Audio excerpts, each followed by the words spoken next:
Halo, willkommen. Selamat datang di channel Dini and Juju. Halo semuanya, apa kabar? Ketemu lagi dengan saya, Dini dan Juju dan Dini. Baju, Ya. apa beberapa bulan yang lalu sih ya, nggak yang akhir-akhir ini banget. Itu tuh ada yang viral gitu, statusnya ibu guru SMA gitu, SMK sih lebih tepatnya. Gitu. SMK di Bekasi gitu, salah satu SMK di Bekasi, Ibu Nani gitu. Teman-teman pasti tahu beberapa waktu yang lalu kan, itu viralnya itu tentang status WhatsApp beliau itu intinya nyindir wali murid atau orang tua gitu, orang tua yang anaknya itu nilainya jelek. Oh ya, Gitu. jadi ada muridnya dia yang nilainya jelek, kemudian wali muridnya komplain gitu. Enggak, wali muridnya ini marahin si muridnya ketika keluar kelas setelah nerima raport. Yang dimarahin anaknya. Saya pikir gurunya yang dimarahin, anaknya. Anaknya dimarahin pas depan kelas gitu, yang nggak nunggu nyampe di rumah dimarahinnya gitu loh. Itu yang bikin sedih gitu. Anaknya dimarah-marahin gara-gara nilainya jelek. Iya. Oh my god.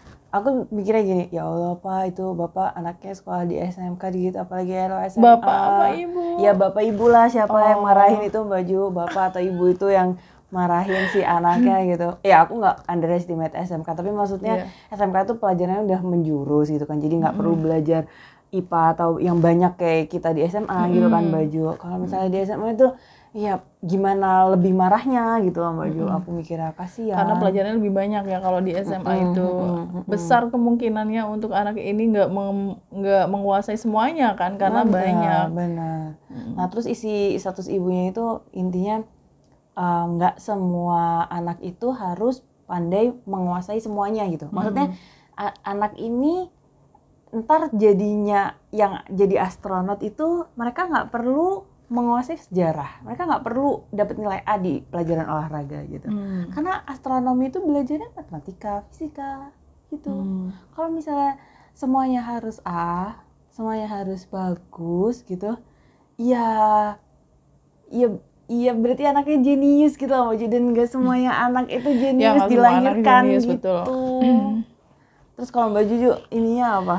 Aku malah pernah beberapa bulan yang lalu kayaknya pernah baca sih di Instagram kalau nggak salah, itu ada seorang ibu guru juga, mungkin Bu Nani itu juga kali ya, saya aja yang kurang paham. Dia bilang bahwa Bapak Ibu yang terhormat, pokoknya. Ini nggak sih kayak status WA gitu, jadi tulisannya putih, belakangnya hitam nggak? Aku lupa. Beda. Aku lupa. Terus. Di dalam satu kelas itu ada para calon dokter yang mereka nggak perlu pandai seni, kayak gitu. Ada para calon pengacara yang mereka nggak perlu pandai kalkulus atau algoritma. Yes. Ada para calon seniman yang mereka tidak perlu pandai kimia, fisika, biologi misalnya kayak gitu. Jadi kalau satu anak harus menguasai semuanya, itu kapan mereka akan jadi profesional dalam satu bidang tertentu aja. Kebanyakan sih kan kita itu ilmu tuh kayak gado-gado ya, Din. Sedikit-sedikit tahu sedikit, tahu sedikit tentang banyak hal gitu. Banyak hal tapi sedikit-sedikit aja. Nah itu tuh bikin kita jadi kayak nggak ada yang ahli di bidang tertentu, yang satu aja taunya tuh tentang satu hal aja, tapi bener-bener menguasai dari A sampai Z, dari mulai luarnya sampai ke inti dalam-dalamnya itu paham gitu. Dan saya salut sih sama universitas, beberapa universitas ya, ada yang mereka itu menuntut untuk dosennya tuh harus linear gitu. Benar. Ya kan? Harus linear, karena ilmunya tuh sejalan. Lebih dalam, sejalan gitu. Mereka nggak mau ada dosen yang ilmunya gado-gado. Karena ya nggak cocok kalau untuk keilmuan yang bener-bener keahlian kan. Kalau gado-gado gimana? Iya, aku nyambungnya ada sih Mbak Ju, profesor, bahkan udah postdoc itu berarti atasnya profesor ya. Jadi itu ibu itu tuh, aku suka ngikutin ininya, Instagramnya. Jadi tuh beliau tuh sampai mikrobiologi yang mikronya itu lebih mikro. Apaan tuh? Ekstra mikro, Mbak Ju. Kayak gitu. Itu tuh saking apa ya, mendalamnya ilmu beliau gitu. Kayak fiskal atau apa itu. Ya itu Jadi emang penelitiannya tuh luar biasa sampai kayak yang ke kan ininya kan sekarang tinggalnya di Jepang kan, jadi diangkat jadi apa dekan, bahkan jabatan baru beliau kalau nggak salah, barusan update di Instagram tuh. Nah di sana kan ya pasti namanya juga di luar negeri tuh jauh nggak ada tempe lah, nggak ada tahu segala macam gado-gado. Dengan ilmunya beliau Mbak Jo, tempe itu dibuat di sana beliau.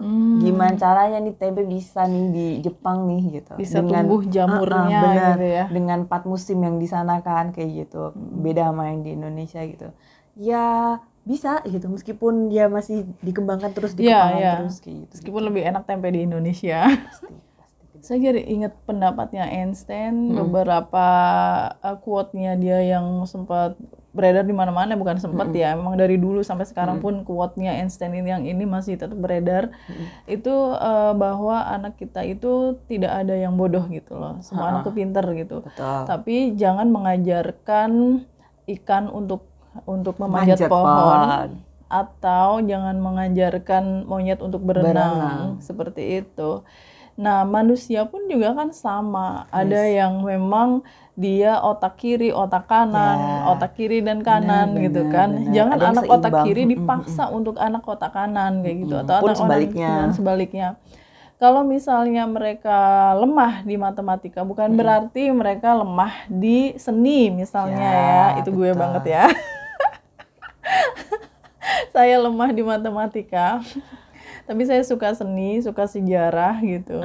Dan bukan berarti orang yang nggak bisa matematika itu nggak bakalan sukses. Nah, ini nih yang orang tua dari zaman dulu sampai sekarang masih menganggap bahwa anak tuh harus pintar matematika.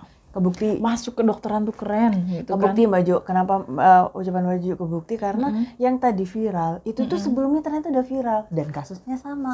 Ibu orang itu tua ya, juga ibu guru itu juga. Status ibu guru itu sempat sebelumnya beberapa tahun belakang itu juga viral, terus barusan beberapa bulan ke belakang itu juga viral lagi dan kasusnya sama. Berarti kan kebukti ya Mbak Jo kalau orang tua tuh belum awareness masih tentang, banyak gitu ya, dari dulu sampai sekarang masih aja ada orang tua yang marah-marah ke anaknya gara-gara salah satu nilai pelajarannya jelek gitu kan, maunya semuanya bagus gitu, semuanya harus ranking 1. Kalau ranking 1 tuh baru pintar. Kalau misalnya kamu nggak ranking 1 itu kamu berarti nggak pintar. Pernah ranking 1 Din? Enggak. Aku paling tinggi ranking 3 Mbak Jo. Itu aja kelas SD kelas berapa aku? Kelas 2 apa kelas 3. Udah. Tapi aku 10 besar sih. Aku mediocre banget. Aku standar aja. Aku langganan ranking 1. Standar. Kan juara umum aja. Pun juga pernah. Tapi ya gini-gini aja nasib gue. Bukan berarti sering ranking 1 terus jadi orang wow yang kayak gimana gitu. Belum tentu. Ingat lagi seperti yang pernah saya ceritakan tentang rektor saya waktu itu, waktu di kelulusan ya. Almost all the successful people in the world come from average student. Itu harus diingat terus tuh. Gak semua yang pinter-pinter itu bakalan jadi orang hebat, yang pinter di sekolah maksudnya ya. Karena ujian yang sebenarnya ujian kehidupan, bukan ujian matematika yang ada di bangku kuliah atau bangku sekolah. Nah, sebelum kita bahas ke sekolah Mbak Jo, sebenarnya kita bisa ngehubungkannya itu ke pelajaran yang kita pelajarin dari SD sampai SMA itu yang tadi Mbak Jo bilang. Jadi belajar banyak tapi sedikit-sedikit kayak gitu. Macam-macam sih yang dipelajari tapi nggak dalam. Kita bisa nyambung ke situ. Tapi sebelum sana tadi tuh ada Mbak Jo bilang kalau anak itu kan dituntutnya itu harus bisa semua gitu. Nah, aku pernah baca novel Mbak Jo, aku lupa. Tapi ini sebenarnya terkenal banget sih bapak ini gitu. Tapi aku bacanya itu yang dalam bentuk novel, sebenarnya biografinya ada. Tapi aku pengen tahu bapaknya itu di yang agak enteng aja gitu. Jadi aku baca yang novelnya, versi novelnya. Intinya si bapak ini setelah perang Mbak Jo, setelah Jepang perang gitu. Oh iya, Perang Dunia II. Setelah Perang Dunia udah betul. Perang Dunia II kan Jepang kalah dari Sekutu kan. Hancur tuh ya, hancur semuanya hancur. Nah kan kalau misalnya perang kan pasti kemana-mana kan baju ininya orangnya gitu. Nah yang terkurung di situ gitu, itu tuh anak kecil-kecil diajarin sama si bapak ini tuh, gitu, kayak volunteer gitu loh, kan sekolah nggak ada yang buka juga perang kan, gitu, jadi ya udah sini sekolah sini belajar sama saya gitu. Nah bapak ini membiarkan si guru ini si bapak guru ini membiarkan murid-muridnya yang kecil-kecil itu belajar sesuka mereka. Yang aku ingat, aku baca itu baju yang mereka si dua murid ini, satunya dia suka belajar biologi, satunya suka gambar maju. Yang suka biologi itu soalnya aku nggak tahu ya, aku nyambungnya ke biologi karena ingat aku tuh ada mikroskop gitu loh, sama kaca pembesar gitu-gitu. Nah itu tuh dicariin sama si bapak gurunya, difasilitasi si anak ini sukanya ke situ. Yang menggambar pun juga diajarin juga kayak sini bapak ajarin apa gitu, kayak bapaknya itu pintar gitu maju, semuanya bisa gitu. Ya kan biasanya guru SD itu guru pintar SD. Semuanya. Guru kelas itu harus bisa semuanya, betul. Nah kayak gitu, jadi tuh, nah di situ tuh aku keingetnya langsung ke sana karena memang sekolah yang bagus tuh kan kayak gitu, cuman nggak semua sekolah di kita, apalagi kurikulum kita kan yang baju itu kayak gitu. Nyambung ke Jepang lagi Nadine, kalau itu kan ada guru yang memfasilitasi semua kesukaan anak muridnya, mau belajar apa, belajar menggambar ya dikasih fasilitas menggambar dan sebagainya ya. Di Jepang itu memang apresiasi terhadap guru itu juga luar biasa sih. Dulu waktu Perang Dunia II sama juga ceritanya pas Perang Dunia II, pasca Perang Dunia II ketika Jepang baru aja hancur lebur di bom Hiroshima dan Nagasaki-nya. Itu Kaisar Hirohito yang memimpin pada saat itu, dia bertanya berapa sisa guru yang masih kita punya. Jadi dia nggak bertanya berapa kerugian materi, berapa pangkalan udara, pangkalan laut yang sudah hancur. Iya, tanknya tinggal berapa tanknya, tapi berapa guru yang masih kita punya. Karena kita kalah karena kita tidak belajar. Jadi pendidikan yang harus nomor satu itu menurut dia. Mungkin dari situ ya Maju? Dari situ memang asalnya kenapa Jepang kemudian akhirnya cepet banget berbenah. Kena tsunami berapa puluh kali pun juga mereka cepet banget berbenah kan. Dan mereka disiplinnya itu luar biasa kan. Disiplinnya tinggi. Aku jadi ingat lagi dosen aku yang baru pulang dari Jepang ceritanya tuh. Jadi ingat, aduh kangen aku sih si bapaknya itu bijaknya, masya Allah Maju. Aku sukanya bapak ini ya. Kalau lihat sesuatu tuh tunggu dulu gitu. Itu betul, tetapi butuh analisis lebih lanjut ya, jangan aku langsung. Diasahnya itu di situ aja. Makanya kenapa aku suka bisa sih, tapi itu tuh kayaknya aku kepengaruh sama Pak guru dosen aku ya gitu deh gitu. Jadi bapaknya itu suka kayak gitu. Nah, yang sering banget masuk ke otak aku setiap kali kita kuliah ya Baju. Bapaknya itu selalu menyisipkan pelajaran-pelajaran yang beliau pelajari ketika beliau di Jepang. Salah satunya adalah gini, kalau misalnya pakai bahasa Jawa ya Baju nggak apa ya. Jadi tuh arek cili ae sing se SD pinter ngantri, lah nang kene gitu. Indomaret ibu-ibu udah bawa gendong anak nyerobot antrian. Itu saya kayaknya itu aku kayaknya. Nyerobot antrian, gimana dari antri aja udah gitu, gimana kita mau ini gitu kayak ya Allah ya ketertiban memang kurang kita tuh ya. Pagi-pagi Baju yang ceritanya tuh bapaknya itu pagi-pagi saya itu jadi ambil koran korannya Baju. Beliau heran anak-anak SD itu antri Maju nggak ada siapa-siapa, sepi kan di situ. Maksudnya ya karena masih pagi juga ya, kalau di kita 5:30 lah. Mungkin dia SD-nya jauh atau butuh jalan yang berapa ini, tapi mereka jalan anak kecil-kecil tuh SD satu gerombol gitu antri Maju di pinggir rapi gitu. Ya Allah, sampai ngeliat tuh kayak ngeliat karnaval, dia tuh sampai heran gitu, kayak ngeliat karnaval anak jalan gitu, anak kecil, padahal ya mereka biasa aja gitu. Masalahnya dia heran, di negara gua nggak ada kayak begitu gitu kayak, ini anak masih SD udah begini ya gitu. Jadi moral itu benar-benar diajarin dari sedini mungkin di sana gitu. Jadi nggak cuma pelajaran tertentu yang harus dikuasai, moral juga ya penting banget. Saya jadi ingat teman saya, salah satu influencer ya, dia tuh pinter banget, punya maksudnya ya, dia itu kaya raya gitu loh. Saya mau bilang kayak rich. Gitu, mau bilang gitu nggak enak yang ngomongnya. Ya nggak apa-apa. Dia tuh kaya raya. Dia bilang bahwa kenapa orang bisa sukses ya salah satunya menjaga adab. Kamu pinter, kamu menguasai berbagai macam bidang ilmu, tapi kamu nggak punya adab. Adab itu salah satunya apa? Kejujuran, kedisiplinan, keteraturan seperti itu. Ya sekarang aja kita lagi ngelihat beberapa kasus ya, kayak orang itu ternyata jatuh ketika mereka tuh bohong gitu. Korupsi, berbohong, ya itu bagian dari adab. Nggak punya itu, siap-siap jatuh aja. Gitu. Jadi ya memang harus pinter, oke. Bisa matematika, bisa sejarah, iya, ahli dalam bidang banyak atau dalam bidang tertentu. Tapi kalau misalnya udah nggak punya tadi itu ya adabnya yang jujur, nggak jujur, terus habis gitu menyepelekan orang lain. Nah, etika juga kan. Ya etika itu bagian dari adab juga sih. Iya, balik yang tadi ya Maju, yang kita bahas di awal, kalau kita tuh tahu banyak tapi sedikit-sedikit gitu kan.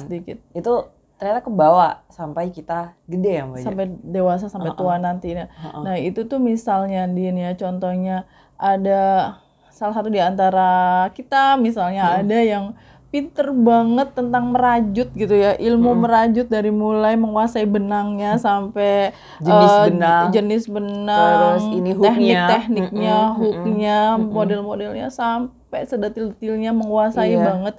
Suatu hari dia akan dicari orang karena profesionalitasnya itu, karena kemampuannya menguasai benangnya itu gitu. Nah orang yang pinter benangnya ini kan dia nggak harus pinter fisika misalnya. Betul.